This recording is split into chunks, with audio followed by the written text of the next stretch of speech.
What is up, beautiful Dynasty Leaguers? Welcome back to the Dynasty Dynamic. I'm your host, Max Gascons, joined by the man who predicts fifth-year wide receiver breakouts, a.k.a. the Run DMC, a.k.a. Mr. Dan McAuliffe. Dan, how you doing, buddy? Maxwell, I'm doing pretty good. Especially because apparently right now the prophecy has been foretold. We're seeing Mike Williams doing pretty well right now in the season. We're seeing my man Corey Davis sticking in the top 20 wide receivers, which I'll take right now. So got to start using that crystal ball a little bit more. Start betting on some ponies and stuff, I guess. For those listening at home, this is what we call cheating in the podcasting industry, because Dan led with not the player that he projected. So we have it on record. We will pull the receipts. We gave you the chance to switch to Mike Williams on the air, and you chose to stick with Corey Davis. No, in fairness, I said I like both of them very much. So let the record show I've stated both of them, fifth-year breakouts. We're going to see where it nets out, because I'm definitely not calling my shots too early here. We're on what? Just going into week 5, so plenty of football to be played. Not going to take any victory laps, but excited to see both of those guys doing well enough so far. Well, speaking of doing well and breaking out, we got some breaking news on the show today, because our friend, Mr. @DFF Moose, has his own little YouTube channel. Would you look at that? Would you look at that? People get to see his glorious face now. If you don't get enough of the Moose on the show, you can head over to YouTube and just search for The Dynasty Moose, and then maybe add a little Dynasty Fantasy Football in parentheses, and you will find his YouTube channel where he started putting out videos, talking about trade targets. It looks like he might be doing some daily stuff, so an exciting day for the brand. Absolutely. Nope. Stoked to see it, so definitely go check him out. That'll be fun to see that grow. Yeah, he put out a video today and talking about, if you're a contender in Dynasty, a trade target to go after. And I think it was him. And he had somebody else in the video with a hat on. I think it was Austin Martell from one of our leagues. I couldn't tell. It's just someone else. Exactly. But great content from the Moose, so go check out his stuff. And speaking of things to check out, fantastic tweet of the week this week from @RealCoreyPasser. We will link to it in the show and throw it up on Twitter, but one of the funniest things I've seen in a while, the man just clearly laid out, if you want to be a backup running back for Joe Mixon, you need to fit one of these two requirements, and I won't spoil it. I'll save it exactly. For the listeners. Got to go check it out. Link will be in the check it out in the yourselves. Show notes. All right, Dan. Tonight, a little bit of a different show for us. Wanted to specifically hone in on risers and fallers in the Dynasty rankings. So, easy way to do this. Picked a couple guys we want to talk about, and I think one of the things I really like us doing is just using Fantasy Pros Dynasty rankings, right? Yep. As just a nice little gut check. It's free. Everyone can check it out. But rises and fallers, we have 4 weeks of NFL play in the books. Dan, I'm going to let you lead it off tonight. Give me your first riser or faller. All right. Well, I guess we'll start with someone that I definitely do have some receipts for here, as do you, because he's a guy that you and I both really, really like. I'm going to talk about Mr. DeAndre Swift, who I think looking back at ADP, he was going around like RB12, sometimes as late as like RB16, depending on kind of the sources that you look at. I am stoked to see him come out kind of red hot for these first 4 weeks, which again, we're looking at a very short trend line here, but he's starting to do a lot of the things that we really wanted to see him do going into this season. So just to kind of rattle off, I mean, he's 9th in fantasy points per game right now through week 4, which is fantastic. But if you drill down a little bit, he is first in yards after the catch for RB. And he's actually 2nd overall player behind Deebo Samuel when it comes to yards after the catch, which is awesome. He's creating his own opportunities off of that, and just is talent showing out 100%. He's 2nd in RB targets and receptions, both behind another guy that we really like and we're high on going into this year, Najee Harris. And he's 2nd in receiving yards. So he is making his money off of being able to be a pass-catching running back, which is what we knew he was able to be. It's hard because you started to see a lot of narratives come in. The Lions are going to be a bad offense. It's Jared Goff. Their coach is kind of crazy. Like all these different things that were giving people reasons to just kind of ignore his talent when you're kind of looking at it now. And just like as we were saying why we liked TJ Hawkinson, sometimes just out of necessity, targets have to go somewhere and they're going to go towards talent. I would argue right now DeAndre Swift is like their second most talented receiver, because the wide receivers are all a bunch of other kind of older guys, journey guys who came in, or some younger guys that need some opportunity to kind of hone their skills a little bit. So he's easily starting to get a lot of that share right off of the bat. You have Jamal Williams there. I love him. If you haven't seen any of his like post-game interviews or pre-game interviews, kid is hilarious. He's just a goofball. So nothing against him. He's actually been pretty effective right now. And I think at least for the first few weeks, you saw them both as top 10. But now we're really starting to see the coaching staff increase Swift's workload. I think he had his highest amount of snaps in this past week 4 as compared to the other ones. So you're starting to see him utilize a lot more. Just to kind of go back and take a look, like when people are saying, oh, it's Jared Goff made Todd Gurley very fantasy relevant. And now he has another pass catching running back who can be utilized in goal line as well. So I guess the moral of the story here is there was all these different narratives, off-season narratives that came about that really pushed his ADP down. But when you looked at it like from a pure talent perspective and still even opportunity perspective, Swift was always just kind of this screaming by an ability to be what I'm going to say, and Max, I'm curious if you disagree, top 5 Dynasty RB. I really do think he's probably right now easily for a lot of people in that top 8, which is kind of where I was projecting him for this year. I would say that what he's proven out now, a lot of people would even start to kind of put him in their top 5. So just kind of rattling off, I mean, where I stand with him, with his age and just kind of upside and opportunity going forward, I want him over players like Mixon. I want him over players like Nick Chubb, who I really love, and I think he's a fantastic rusher.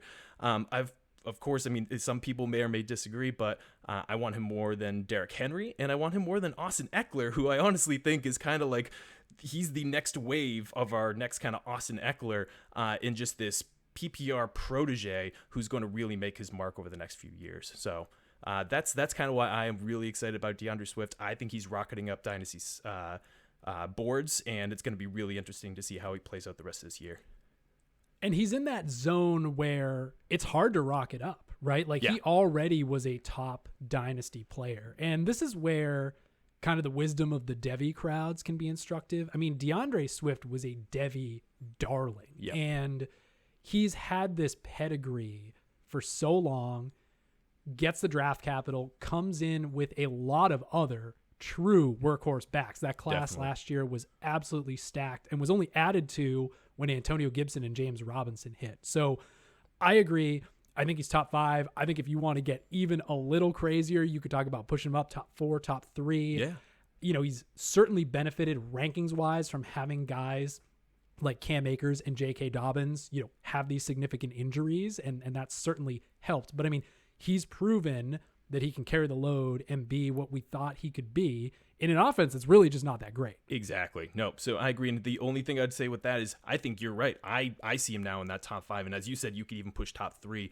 I think his value is still lagging just a little bit behind because, again, he was being drafted as like average of 12, sometimes as low as like RB16.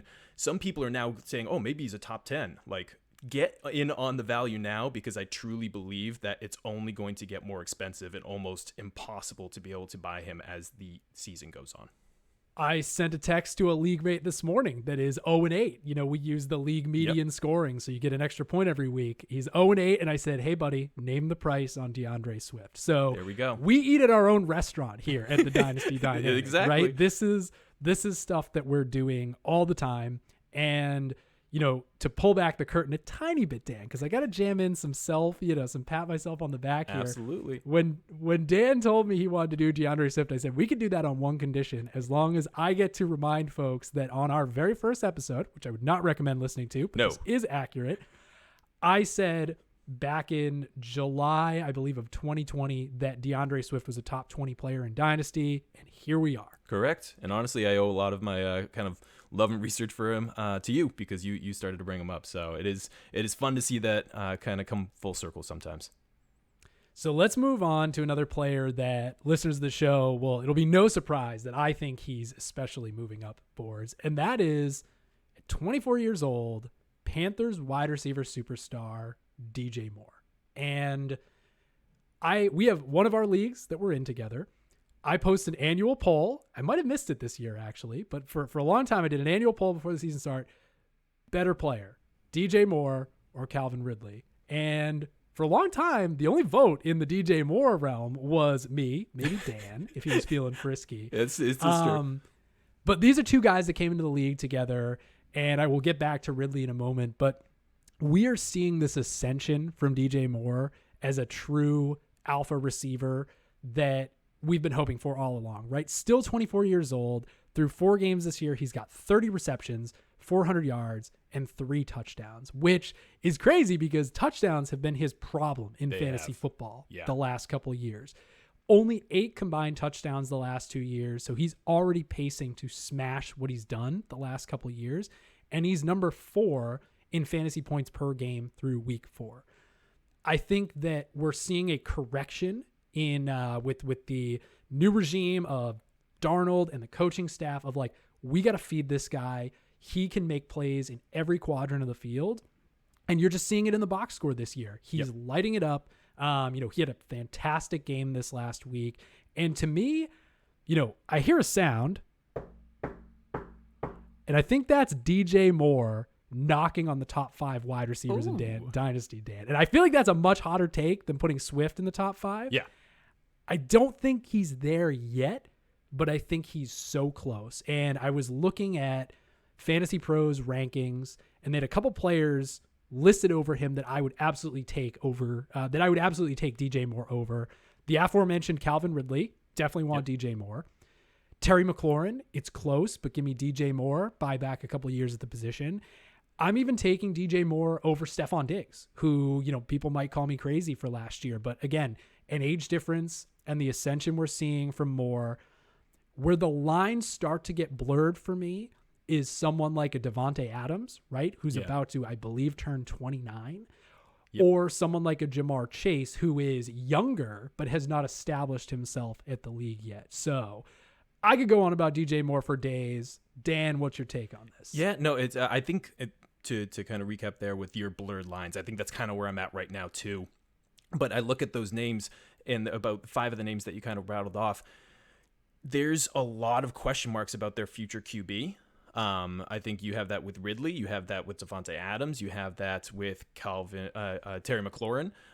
So any of those guys, it's kind of like, okay, like they're such talented guys, but we don't know what the future holds when it comes to QB. And it's hard. It's kind of like with the Pittsburgh Steelers right now as well, like with Big Ben, like they've been fantastic, but you're seeing the wheels fall off there. Any of these other guys, either they're going to get traded away or start to really show their rust. So you have a guy like DJ Moore, who Sam Darnold, again, it is just so funny. Can we please just make sure that Adam Gase never gets another job again? Because once again, we're seeing once someone gets out from under his boots, he just starts to blossom and actually become their best selves. I think you have to discover your worst self to become your best self. And I think Adam Gase helps them show them the demons so that they can become the better players in the end.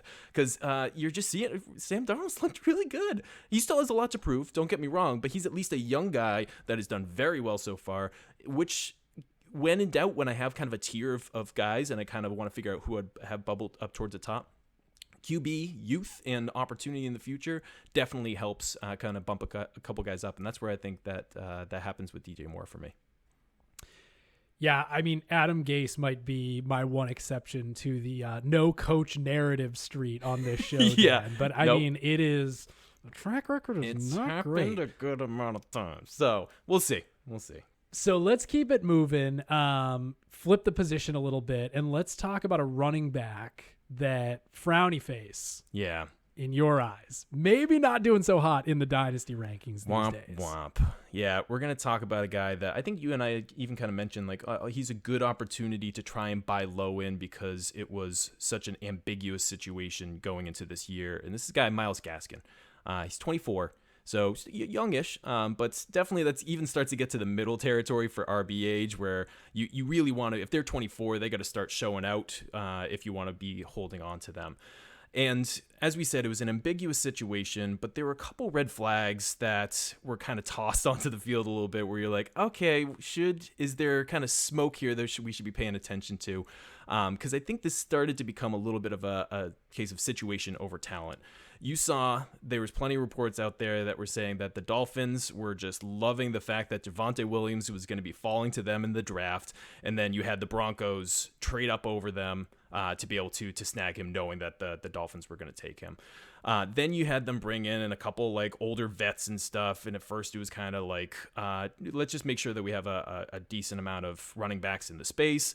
So you brought in like a Malcolm Brown, etc., which didn't seem really kind of threatening. And then you also had this like, he had been productive enough in the past year, but he didn't have much draft capital, right? And so we know, just you and I talk about it, tend to be a little bit more on the draft capital snobs, because I feel like you get a few more at-bats, even if your performance suffers a little bit, just because of the sunk cost fallacy that a lot of teams kind of fall into. You're going to get a couple chances to kind of prove out, whereas it's not 3 strikes you're out. Sometimes it's 1 or 2 strikes you're out for either undrafted or very low drafted running backs there. So we're kind of taking a look at it now, and he was drafted as the RB27, so it's not like he paid a whole bunch, but he was being taken ahead of, opportunity cost-wise, ahead of David Montgomery, Chase Edmonds, Darrell Henderson, some guys that you probably very likely wish you had over him at this time. And so looking at kind of what's happened, he's had a highest snap share of about 61%, which right off the bat for a running back that you catches some passes, you would hope he'd be out there more. Well, womp womp, going into week 4, he had a high of 23% snap share, and he was outrushed and out-targeted by Malcolm Brown. Not something you want to see for someone that you probably likely, if you were kind of punting on RB, and this was a lot of people's strategy, you're like your RB2, right? So with that, he's only 42nd in rushing yards as well. So he's not getting that kind of like, to be honest, I'm going to disclose too, like that's kind of where DeAndre Swift is right now. Like DeAndre Swift isn't making his hay on being able to be a pure rushing running back right now. But if you're going to be that low in rushing yards, you need to be fully making it up on the receiving end, which Myles Gaskin is not. So it's hard, because we wanted to see something kind of bubble up from this kind of running back crew, where you saw someone that performed very well continue to hold on to that. But this is a committee, and a committee through and through, it seems. So it's unfortunate, but I see him kind of falling down my dynasty ranks because he doesn't have much of anything to hang his hat on right now. That's like I believe that this kid can kind of overcome this situation right now. And it's only gotten worse with Tua going down. Now you have Jacoby Brissett in there, who is game manager at best and is really just not getting the most out of that running back core. Yeah, and I feel like undrafted or late drafted running backs, or any player really, they're like the Rodney Dangerfield of the NFL. They get no respect, right? So this is why I am a draft capital snob when people ask me about the draft capital stuff, because Myles Gaskin was a mega producer at Washington. I mean, he was just lighting up the box score. We're talking 1,300 yards over 4 seasons there. So huge production from him. You know, getting outrushed and out-targeted by Malcolm Brown, who's been the upside assassin of fantasy football for a lot of people lately. That's true. Is not a good sign.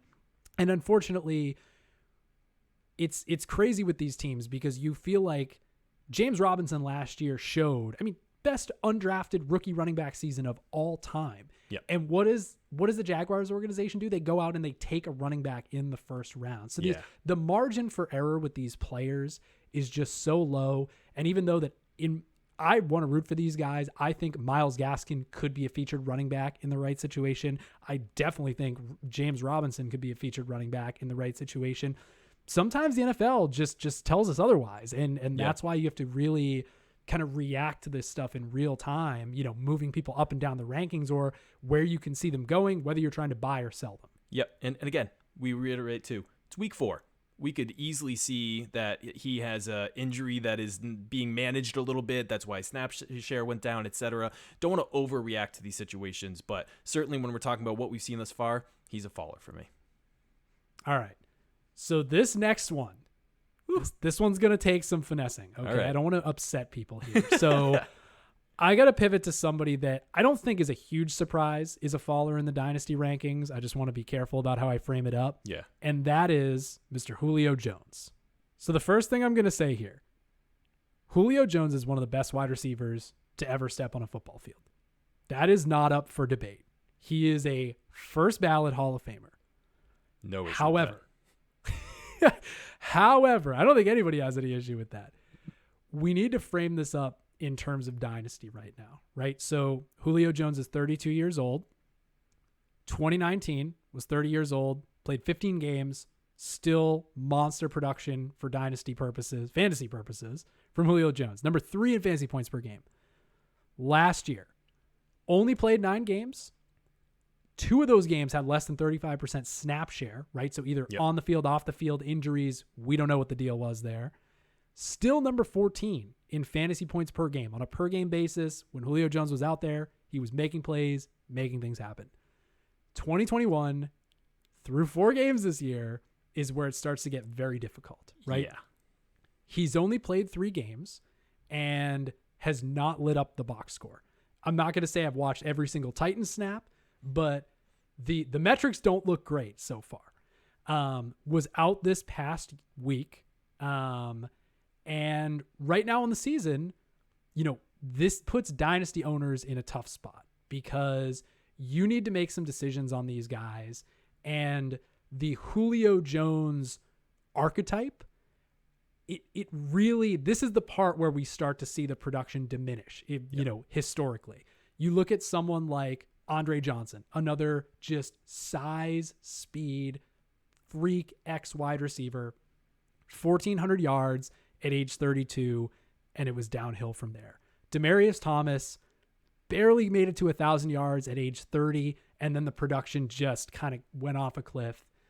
Randy Moss, I'm not going to include Calvin Johnson because he retired. I'm sure he could have still lit it up for a couple years, but it's fair. I believe he retired at age 30 because he was upset about playing for the Lions, and he had gone on record saying how much his body had endured over those 10 years in the NFL, 9-10 years in the NFL. Randy Moss, 1,200 yards with the Patriots at age 32.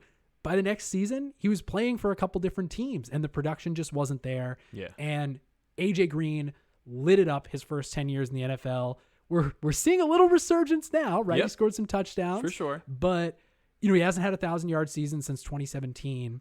And the larger point I'm trying to make here is everybody knows that Julio Jones is falling in the dynasty rankings. That's not a secret. Yeah. What I'm trying to do is help our listeners understand that these are decisions you need to make on these players when they're in their late 20s and early 30s, right? Yep. I tend to be relatively risk averse and maybe a little bit of an ageist, as you've accused me of being before. Also fair.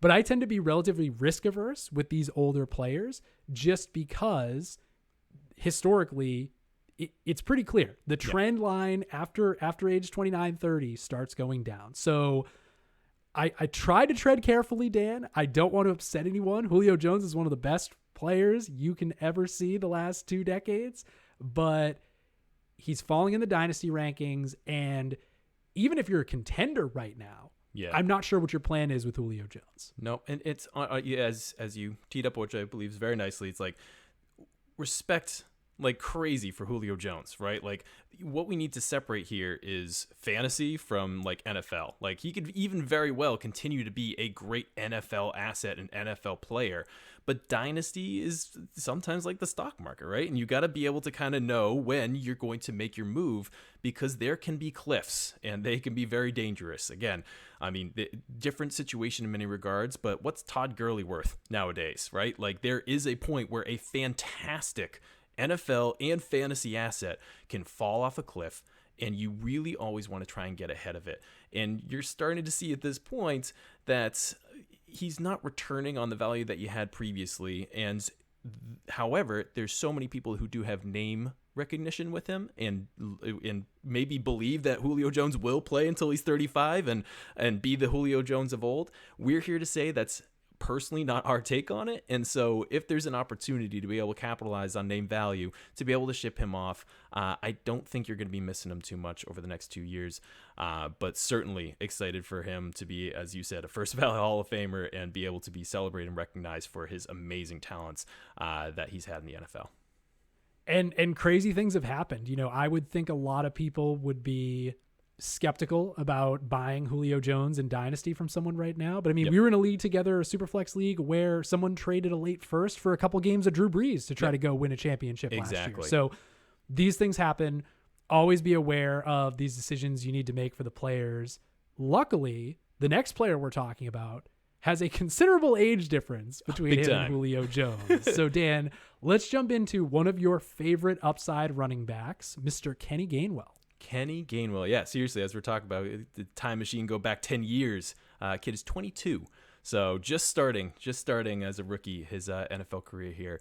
And he's been one that's just been really fun to see someone come out of. I really liked him as a prospect, but it was always, and again, this is a reminder for myself. Like, if you like a guy, even if he's sitting behind someone else that you really like, buy in on them, because you never know how it's going to shake out. And I've always liked Miles Sanders. I've always been a little underwhelmed with like him not reaching his full ceiling, especially with some of the injury stuff. Again, another reason that Gainwell would have been a buy previously, because he runs into those things sometimes. But he was a 5th rounder out of Memphis, had some good kind of production there in college, but 5th rounder, okay, let's see how things work out. Might take a couple years for him to kind of find his foothold, but sure enough, the Eagles are liking him very much as it stands right now, because he's starting to steal work from someone that we very well thought was a bell cow and actually was being drafted as such, maybe on the later end, but still someone who's being treated as the RB1 clearly on their team. So we take a look at it now, and through 4 weeks, he is tied for 10th in RB targets. He's tied for 13th in receptions. He's number 16 in receiving yards. This is not someone who is being drafted anywhere close to those types of numbers. And of course, we got to see if that type of stuff keeps up. But we started to see him command at least 1/3 of the total snap share there, and it started to continue to trend up a little bit as things have gone on. And he's actually beating Miles Sanders out on fantasy points per game, 3rd down snap rate, and red zone looks, like some other key areas that you really want to be able to have for a fantasy producing running back. Personally, like, I always just, going into this NFL draft, and certainly now, he's always reminded me of like this James White, Nyheim Hines, just prolific pass catching running back. Honestly, I think I had him pegged as probably my favorite pass catching receiving RB in this class. But if you look at the potential total upside, like, he could be an Austin Eckler-esque type of guy who, again, was sitting behind a Melvin Gordon, started to just be a really great, reliable 3rd down pass catcher with red zone ability. And so I'm not going to proclaim that right now, but like, I've seen enough to know that could potentially be in the realm of possibility, and he's nowhere near that type of price tag or really being pegged as such right now. So he's a great handcuff in itself, right? Because as we've said, Miles Sanders can often get hurt sometimes, which is unfortunate, and I don't wish that on the kid. But he has standalone value. I mean, he's outproducing Miles Sanders in a lot of these metrics here right now. So I'm very curious to see how things trend. There's this kind of question going into, like, what is the future of Miles Sanders? Have they seen enough from a Gainwell to have confidence kind of giving him more of a share to keep that a committee where you are able to get some really great flex to RB3 to even RB2 upside with Kenny Gainwell without having had to pay that price. So he's someone I'm really kind of trying to pursue in a lot of areas, because I don't think people have fully caught on. I think people are maybe kind of seeing it as a little bit more of a, not a full trend, but right now I'm looking at it, and I know we talked about the guy, and as Max said, might be shoveling a little dirt on him, but I would take him over Myles Gaskin, a fellow Miles. I would take him over Leonard Fournette, who's been pretty productive. Melvin Gordon, who I believe is like RB17 on the year so far. Darrell Henderson, and another young guy that I think people really like, but I think he lacks the PPR or even half PPR upside that Kenny Gainwell does, is A.J. Dillon. I would also take him over him as well. So those are all guys that I think that's a little bit amorphous right now. There's plenty to kind of see how things net out, but he's a guy I'm very excited about, and am very interested in picking up in a lot of dynasty leagues right now as a riser. Yeah, there's some good names on that list. Somebody might dub a couple of those a little hot takey. I don't think any of them are crazy, and I think it's so interesting with Gainwell because this is a guy who put up a 1,500-yard rushing season at Memphis just 2 years ago, sits out this past season, and because his name isn't Jamar Chase, right? I mean, maybe fell in the draft because of that. I was really hoping, as an aforementioned draft capital snob, was really hoping during the draft that he was going to get his name called on day 2. I was hoping that he went in the 2nd or 3rd round, and honestly to a backfield that wasn't Philadelphia, because I do like Myles Sanders, although the record right now is the track record on Myles Sanders this year not great so far. For certain. Kenny Gainwell, a lot of talent, a lot of upside.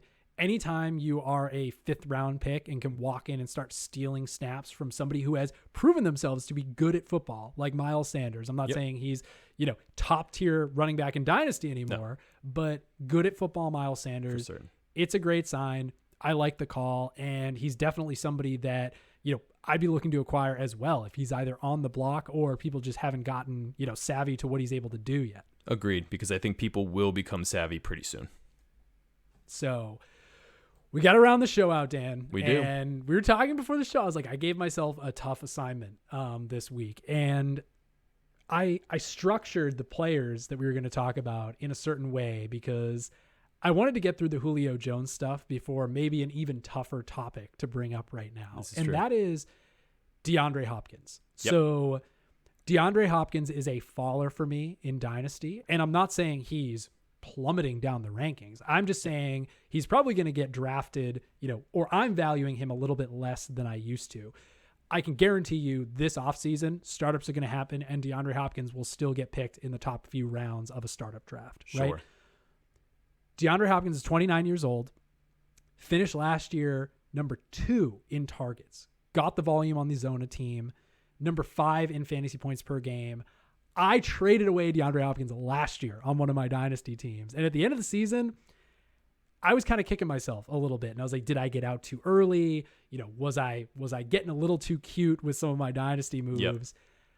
This year, I'm thanking past Max so far because we're not seeing the volume, right? Cardinals team that's spreading the ball out like crazy, along with Kyler tucking and running when he can. Exactly. And he's number 39 in targets so far through 4 games and only number 26 in fantasy points per game. So DeAndre Hopkins, he's at that age where we were just talking about with Julio, right? Except Julio's 3 years past Hopkins. You, as Dynasty Leaguers, are going to have to start making some tough decisions about these players. But every time I look at this stuff, I try to put myself in 2 situations. Looking at it right now, is this move going to help me rebuild or contend? And then I do that same analysis. What is this move going to look like a year from now, right? What will this move look like when DeAndre Hopkins is 30 years old and has historically probably not that many years left to keep putting up fantasy points for my team? So I looked at Fantasy Pros Superflex rankings, and I think they're very good, especially at the top. There's a couple names that stuck out to me that I think I would be willing to move DeAndre Hopkins for as part of a package, or maybe even straight up, depending on the situation. Chris Godwin is one of them that I think I would personally rather have over DeAndre Hopkins. And T. Higgins, had a great rookie year last year. Sure. I know it's been up and down through 4 weeks with the Bengals, but fantastic profile coming out of Clemson. Those are 2 guys that just stuck out to me as I would prefer them to Hopkins. And it's fair. And I mean, this is kind of where I think we're calling attention to Hopkins, because the other story that we're talking about with Julio right now, it is, if you are a contending team, it's kind of harder to move off of him because his value is not where you want it to be. Like, Hopkins is still kind of at peak value. And so it is the opportunity to be able to trade Chris Godwin or T. Higgins. You can't do that with Julio Jones. You can't. And he's kind of like, now you're stuck with him retiring on your team, which can be great. I mean, if that's the way that you want to structure your team and kind of play along with that, sure. Ride him into the sunset and see him retire, whatever it is. Like, sometimes you have to do that with certain fantasy players. If you're not looking to do that, then you have to draw that line. Right now, DeAndre Hopkins is in that situational line. How is your team structured? What value do you need? Are there other holes on your team that you could use a DeAndre Hopkins to go fix? That might suit you better in the long term to be able to pursue something like that instead of grinding through the next 1 or 2 years of getting some continued production out of Hopkins, because that value, even if he has that production, people are going to see his age. They're going to see him maybe not getting as many looks and being the sole focus of an offense, and start to pursue other paths, because I think you are easily going to get a lot more runway and rewind the clock a little bit if you're working with a T. Higgins or a Chris Godwin there. So again, it's not to disrespect these guys. They are fantastic NFL players, but you have to figure out, especially when it's situational for your team, where you're going to draw that line, how you want to structure it, and looking at the current and then the, as you said, 2 years down the line, where would a certain move involving DeAndre Hopkins put me? So I think you should start to consider it, because I'm always the proponent of try and be 1 year ahead of that cliff instead of 1 year behind, because it is a exponential difference in what you're able to move in terms of value at that point. Very well said. One thing I want to add there too is, and this is sometimes the problem with Dynasty versus Devy, when you are trading, like let's say you're going to flip DeAndre Hopkins for some picks, it can be very hard to visualize what those picks turn into, right? Yeah. We had, I traded a player a couple of years ago. I mean, we're talking, it was back in maybe 2019, flipped him for a first and was able to take Justin Fields with that pick in a rookie draft this year, right? And clearly get some return value. So, and I think we've talked about doing this more on the show, right? Is helping people understand what kind of talent is in the pipeline from the college ranks, because to flip DeAndre Hopkins for some picks that are nameless, faceless right now, it feels like a tough thing to do. Yeah. But when you can understand that we have the Isaiah Spillers, the Breece Halls, like all these new and upcoming running backs, and the Treylon Burks, and these guys that are just lighting it up in college right now that we get excited about, then when you start talking about flipping DeAndre Hopkins for some of those guys, it gets exciting. 100%. Sometimes people just need to see the name associated with it, and you can't right now. But have faith, and that's kind of what we do want to bring people up to speed on, is like there is such that promising talent on that horizon, and in order to get the full value out of it, sometimes you do need to take the nameless, faceless pick and transform it into those guys later on next season. All right, Dan, a lot of good risers and fallers, some great action items for the listeners. Like I said, I really want to start bringing some of that college highlights and highlighting the upcoming talent to the show. But I think we've done enough damage for one day. This is true. So, I think we got to close her out now. So getting out of here for today, this is the Dynasty Dynamic. You stay classy, Dynasty Leaguers. Thanks for tuning in.